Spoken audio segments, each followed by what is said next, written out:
How's it going, everybody? I'm Brooks, I'm Joe, and this is another episode of Cantina Reviews. and today we're talking about Venom.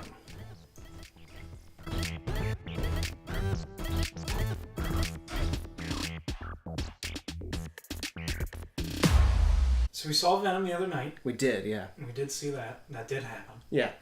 Thoroughly enjoyed it. Yeah. Well, I mean, so the lead up to this movie was that all the critics were trashing it. Yeah. It had like a 29% on Rotten Tomatoes. It might be still around there. Mm-hmm. And then the audience scores started coming in. And it was like significantly higher. It was like different. Yeah. Completely different. So basically, like, I went into this with like fairly low expectations just because, like, not so much of what it was, but like Sony's track record has not been good. So like Sony once again handling something in the Spider-Verse. Yeah. I was like, I don't know about this. Yeah. What I can Luckily they had some outside input. Yeah. I'm sure. Yeah. What I can say about it is I didn't think it was amazing. No. But I thought it was good enough that I'm intrigued for a sequel. Yeah. Like I'll say like I really liked it. Mm-hmm. Like obviously it's not the greatest movie. Yeah. But like for what it was, like I really liked it. Right. But, like, also, I remember, like, when we were talking about it before, when you were making fun of the, like, when you're just naming, like, organs, and then he said so many snacks or whatever. Yeah. And we were like, this is probably going to be bad. Then we saw the critics' scores and that they were bad. Yeah. And then we were like, this is going to be terrible. Right. But I was, like, pleasantly surprised. Yeah. Like, if I went in being told this is the greatest movie of all time, like all the Avengers movies, and then I go in, like, my expectations are already so high that if they're not met, I'm like, yeah, it was okay. Yeah. Like this, because I think my expectations were so low. Like, I loved it. Right. Like, and what makes it work, absolutely, is Tom Hardy. Mm-hmm. The Eddie Brock Venom stuff is by far the best part of the movie. Oh, yeah. They have some really good back and forth. They have some genuinely really funny lines. Mm-hmm. The go-to thing I've seen a lot, whether it be on Twitter or in reviews on YouTube or whatever, is I laughed the whole time, whether it was intentional or not. Mm-hmm. This whole idea that people are laughing at the movie, not with the movie. Right. I actually did think the movie was funny and meant to be. Yeah, like I think it meant to be funny. Yeah, it's like, I doubt they were trying to not be, and Right. just had, like, some of those are, like, intentional jokes. Right. And, like, Yeah, like Venom had some really funny lines. Yeah. And Eddie Brock, like, in response to yeah, that. and, like, yeah, that's what I'm saying. Like, the back and forth with them was, like, funny. Yeah, like, that was the best part, and, like my issue with it is really, like, there wasn't more of that. Yeah. Which is why, like, I'm excited for a sequel, because I would, like, go full in on that relationship. Mm-hmm. And, like, the plot is, like, kind of convoluted. Yeah. But, like, I don't know. It's like, loose enough to where you can see, like, where things are going. Right. But yeah, it's more of like the motive of the villain. You're like, what are you trying to do? Yeah, well, the villain himself, the Elon Musk character. Yeah, the guy that looks like the Indian kid from Phineas and Ferb. I was showing that picture today. Oh, yeah. And I was like, that's who he looks like. Oh, yeah. Yeah. He, like, doesn't make any sense. Yeah. His plan, which is, like, it takes forever for you to, like, find out what his plan is, which is, like, people will be able to combine with the symbiotes and live in space. Like, that's weird. And, like, you don't find out till way later what he's doing. And, like, the plot kind of just advances for no real reason. Like, John Ralphio's sister, when she decides, like, she, like, doesn't want to be in on this anymore, like, and she brings Eddie Brock there, like, because he needs to become Venom. Right. Like, she could have easily taken pictures on her phone and leaked them online. Exactly. But, like, they were like, how do we make him Venom? Yeah, exactly. Like, we need a way to make him Venom. She now somehow determines that she needs to find him. I thought it was going to happen super early in the movie. So, like, when he goes to interview the guy, and then he gets fired, his girlfriend gets fired, they break up, his life is kind of in shambles. I thought he was just going to, like, they were going to kick him out, and he was going to sneak in and take all the pictures. Right. But instead there was, like, 30 more minutes of movie before he became Venom. I think they should have sped up him becoming Venom, because why not? Yeah. You know? And then, I mean, if you think about it, the first Spider-Man movie, as a comparison, like, he becomes Spider-Man, like, pretty quickly. Yeah. You know, like, they could have knocked that out in 20 minutes rather than, like, 40. Easily. Because then from that point on, like, that's where the fun really began. Yeah. Was the him and Venom stuff. And, like, that was pretty cool. And like I said, like, I'm on board for a sequel. Oh, yeah, definitely. You know? Yeah, like, if they had laid it out a little bit differently or done some things faster and some things slower, Yeah. then yeah, it would have had a completely different like feel to it, I guess. Yeah. Like if they made the back and forth like longer. Yeah. And certain things happening quicker, mm-hmm. then yeah, we'd have a completely different movie. Because like full spoiler mode, like you find out that Venom's plan was to take over the Earth mm-hmm. with the other symbiotes, and then like just being with Eddie, seeing the world, whatever, he changes his mind, mm-hmm. and like the changing of his mind is like so fast. Yeah. And like you could have easily put like 15 more minutes of like him and Eddie. Mm-hmm. And kind of like see why he would like him more, right? Because like those were the best parts of the movie, so like mm-hmm. you could have just really built up on that, and that's what I keep kind of getting back to. Like if the sequel is more of that mm-hmm. plus Carnage, right? Like, great. Yeah, if it's a little bit further in the future, and it's kind of like they're closer, but we're shown them being closer, right? Not just like how in Attack of the Clones when they're in the elevator, it's like. Right. Oh, they're so much closer. Yeah. And then they're saying things that happened. It's that's... They're closer, but we're shown why. That's the kind of... I'm surprised, like, studios haven't caught on to that by now, or writers haven't caught on to that by now.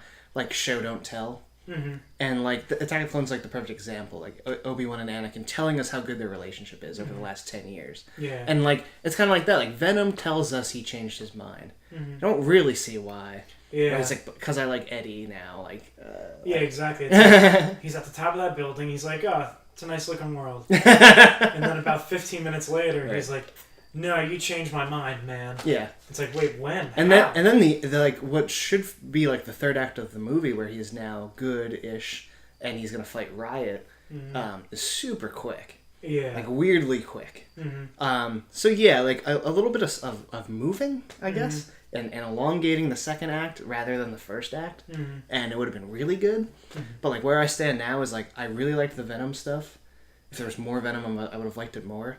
But like it was pretty good. Like as far as like a superhero origin movie, which was good. Of which we've seen so many now. Yeah. Like I like this one. Yeah, definitely. Yeah. It's just another one of those like good anti-hero movies. Yeah. Like you just like the character. I don't know. Like yeah. Like that's what I'm saying. Like in the end, like. I wasn't sure how they're gonna make him like in the other Spider-Man, where like he was a villain. Right, Spider-Man 3, like it was cut and dry. Mm-hmm. Like what they didn't do in Spider-Man 3 was like distinctly show you that Eddie Brock and Venom are two different things. Right. Like in that Spider-Man 3 with Eric Foreman, he would just turn into Venom. Yeah. And like would take the mask down and he's Eddie Brock, and it's like it was weird. Like this is like playing into what it is. It's two people. Yeah, exactly. It's not like one person and he gets like turned basically. Yeah, it's like two completely separate people. Because I actually really liked. It only happens like occasionally, but like when he's Venom, but Eddie is also talking about what's going on. Yeah. And like that was really funny too. Yeah, because it's like you're seeing the other side. Yeah, right. Where like Venom is doing his own thing. And then Eddie's the one like, don't do that. Right. We're doing this now. Right. Yeah, like so there's a lot you could pick apart as far as like classic big studio writing a movie. Right. But then there's also that so much good about it that it's like, yeah, it's like I enjoyed it. Yeah, that's what I'm saying. Like, it's one of those movies where like it was a good movie. Yeah. Like I wouldn't be mad if I paid money to see it. Right. Yeah. Which we did. Right. Yeah. And as far as well, the big rumors were one that Woody Harrelson would be Carnage, which turned out to be the case and end credits scene. Also that Tom Holland would appear. Now Sony being the great corporation that they are, had us wait till the end of the credits just to see another commercial of Into the Spider-Verse. Long credits. The credits were super long. And all it was a clip from the Spider-Verse movie that I'm going to see anyway. Exactly. I was so annoyed by that. Yeah, it's like I already saw that trailer. Right. I already saw that preview. But anyway, like no Tom Holland, which that was a rumor that he made some sort of appearance. I think you could work it. I think you could work this character into the MCU. Oh, yeah. I think it'd be fine. Or like if they really wanted to wheel and deal, like just bring Tom Holland over to this part too. Yeah, or something to like this one. Yeah. Yeah, I don't know. I think it could work. There have been Venom and Spider-Man team ups. Like you were kind of saying, like, oh well, we like this character now. We don't want to see him just like get beat up. They could have him like team up or something. Or... Yeah, and then just at the end, like go their separate ways because they have two different like philosophies on this situation. Right, exactly. Like Peter Parker will want to do the right thing one way, and Venom's like wants to rip off heads, but could get at the same goal if they were gonna fight Carnage or something. Or, yeah, exactly. Yeah, it's like they team up to fight a common evil, and then they agree to just part their ways. Right. Yeah. I think that's what's gonna, like, if they do bring him over, that is gonna have to happen. Right. Because they've already established Venom as, like, he somewhat has a moral code. Right. Where he's like, you can't just go eating people. He's like, okay. And it's like, if he is a true villain, he'd be like, no, like, we're doing it. There was a line that was really funny. I forget what Eddie said first, but Venom goes, "What, I'm not unreasonable." Yeah. Like, there's some really good back and forth in there. Yeah, I would say go the route of the team up between the two of them. Yeah, like an uncanny friendship, if that's what the term is for it. Right. A reluctant friendship, you know? Yep. Yeah, like, I think that would be great. Yeah. Like, because this character, like Eddie Brock and Venom, and the new Peter Parker are such, like, not funny, but, like, they're just lighthearted, like, you know, kind of characters now that they've established. Right. That, like, them coming together could be a great movie. Yeah. Like, funny, like, not Ragnarok funny, but, like, funny and, like, just witty humor, like, quick stuff, you know what I mean? Yeah. Because, like, yeah, like, this Peter Parker is, like, witty, and, like with the Doctor Strange stuff, I'm Doctor Strange, like, oh, we're using fake names. Yeah. And same idea with, like, the stuff Venom and Eddie Brock said. Yeah. Like, if you were to get those two characters of this new everything together, it'd be great. Yeah, like, I wouldn't mind seeing them, like, kind of... I mean, you could even do a Venom 2 with Carnage, but keep Carnage around. Mm-hmm. Like, he's defeated but not gone type of thing. Right, kind of like it. Yeah. And, like... which he kind of looked like for a second. Right. With the hair and everything. I wouldn't mind seeing them, like Spider-Man and Venom kind of cross paths, have an early movie fight. Right. Eventually have to reluctantly team up.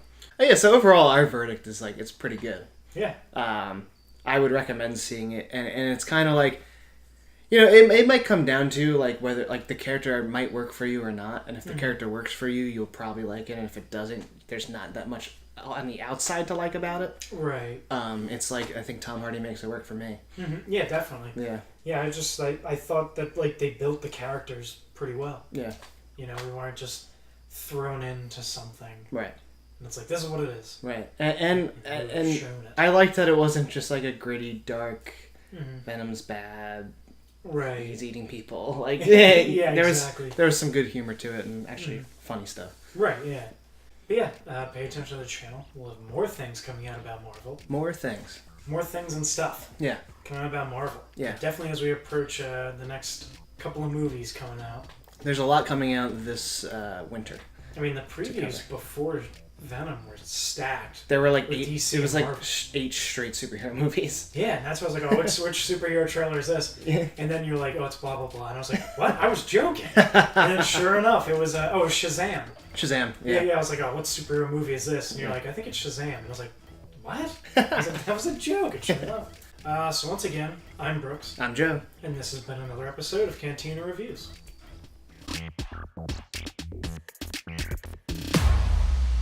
How's it going, everybody? I'm Brooks. I'm Joe. And this has been another...